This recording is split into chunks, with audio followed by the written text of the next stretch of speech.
विश्वेशं माधवं ढूंढिं दंडपाणिं च भैरवं वंदे काशीं गुहां गंगां भवानीं मणिकर्णिकां। परम श्रद्धेय मंच और सामने हमारे उपस्थित काशी हिंदू विश्वविद्यालय के मुनि विद्वत वृंद, शोध छात्रगण और प्रिय विद्यार्थी वृंद, आपने जो अभी चर्चा की 1791 में जो वर्तमान में संपूर्णानंद संस्कृत विश्वविद्यालय है, उसका बनारस संस्कृत कॉलेज के रूप में नींव पड़ी थी। और वह जो संस्था थी, कॉलेज कही जाती थी, लेकिन अति समृद्ध थी और उसमें बड़े बड़े महामहोपाध्याय थे।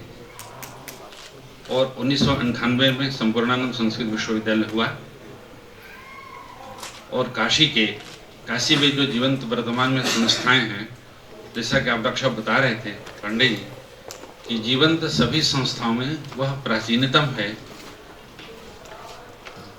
लेकिन किसी कारण से, जिस कारण से भी डॉक्यूमेंटेशन उसका न हो, ये तो आश्चर्य की बात है। जहाँ तक हमारे यहाँ धर्म अर्थ काम मोक्ष चार पुरुषार्थ हैं और काशी के अनेक नाम हैं। काशी श्रेष्ठ है, पृष्ठ है, महनीय है, ग्राह्य है, सब कुछ बहुत, लेकिन काशी जो है मोक्षपुरी है, मोक्ष देने वाली पुरी, मोक्षदात्री है। उक्ति भी है कि काश्याम मरणान मुक्ति ही।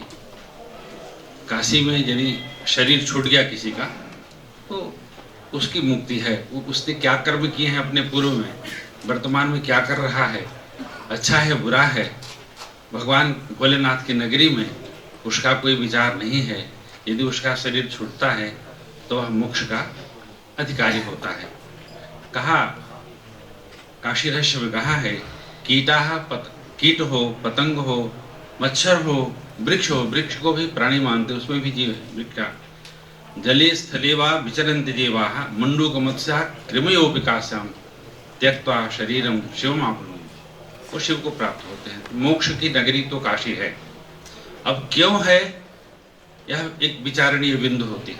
जैसा कि आदरणीय प्रोफेसर पांडे जी ने कहा, अनेक एंगल से कहा, हम लोग कोई भी काम आज करते हैं, अपना छोटा सा भी घर बनाते हैं तो उसमें वास्तु का अवश्य विचार करते हैं, वास्तु की पूजन करते हैं।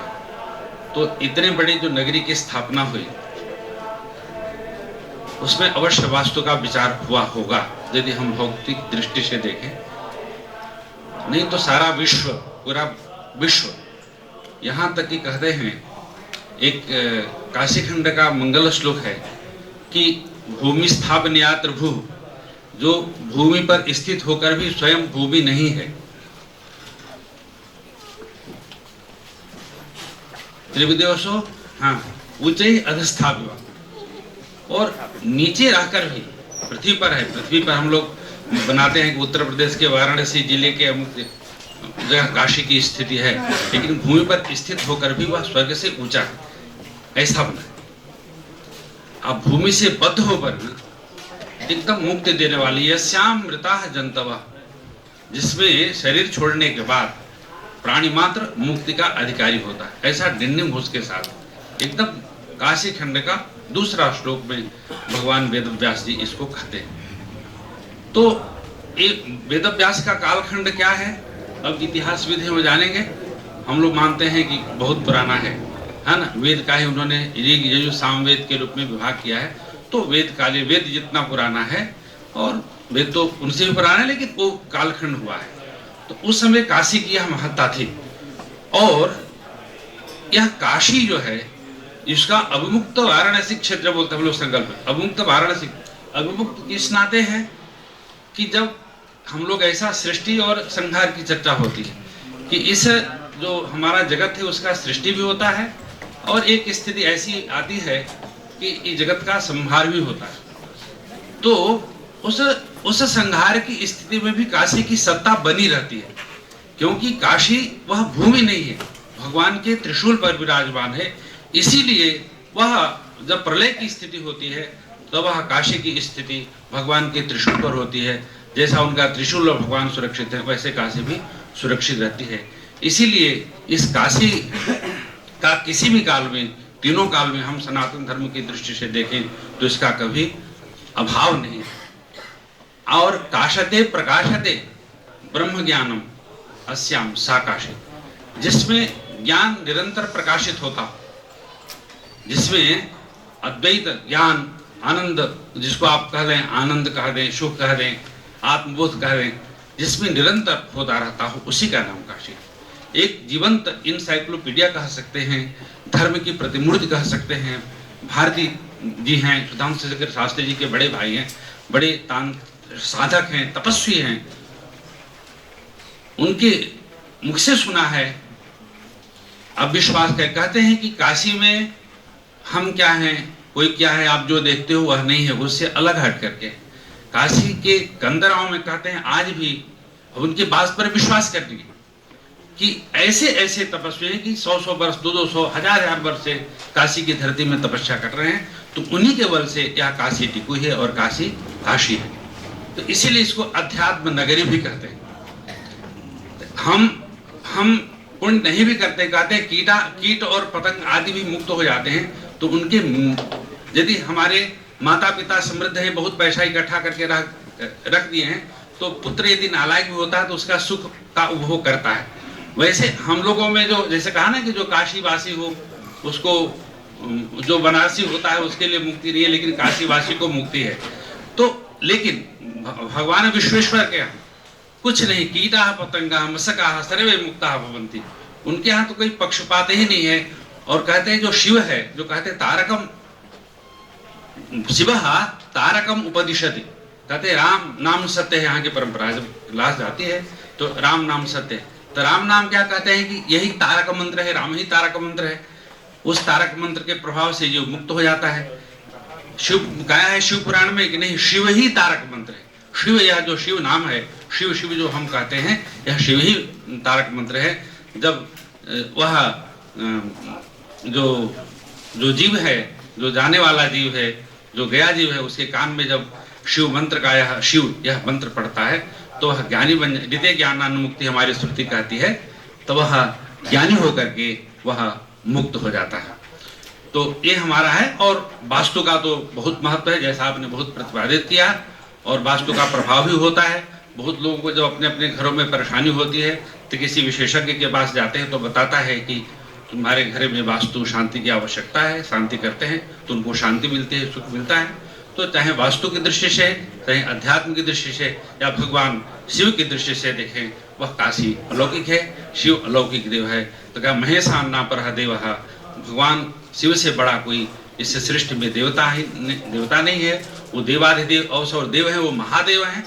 तो और सारे देवताओं की जो सृष्टि प्रक्रिया में जितने देवता हैं, हम कहते हैं जो ब्रह्मा है वह भगवान जो शिव के दाएं अंग से निकले हैं, विष्णु जो है बाएं अंग से निकले हैं, जो एक सृष्टि करता है, एक पालन करता है। और रुद्र भी हैं भगवान शिव की तरह, वह भी भगवान शिव से निकले हुए रुद्र हैं जो संहार का कार्य करते हैं। तो भगवान शिव ने ही रुद्र को पैदा किया, शिव को और ब्रह्मा को पैदा किया और विष्णु को पैदा किया। तो वो महादेव का यह अधिष्ठान है काशी, जिसका कि कहा कि जन्म मुक्ति महाजान, ज्ञान खानि अगहानि कर, जहाँ सब शंभु भगवान सो काशी से ये कसना। तो शंभु और भगवान शिव और काशी, शिव और पार्वती जी कभी भी अपने यह प्रिय नगरी काशी को छोड़ते नहीं हैं। इसके पीछे ऐतिहासिक पौराणिक विवरण है उनके न छोड़ने का। इसलिए जो काशी है वह आनंद का आनंद भी है, हाँ, अवमुक्त क्षेत्र भी है।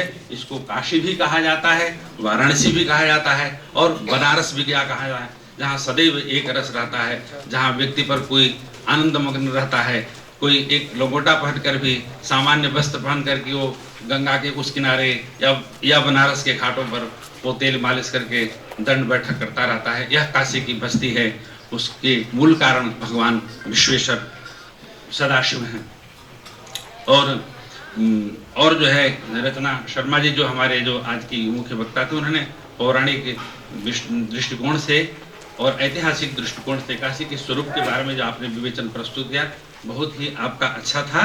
और सुमन जैन जी ने तो जैसे इतिहास है, जैसा आपने भी कह रहे थे कि आज जो हम लोग कह रहे हैं, लिख रहे हैं, डॉक्यूमेंटेशन कर रहे हैं, वह भविष्य का वह इतिहास बनेगा, भविष्य के लिए वह साक्ष्य बनेगा।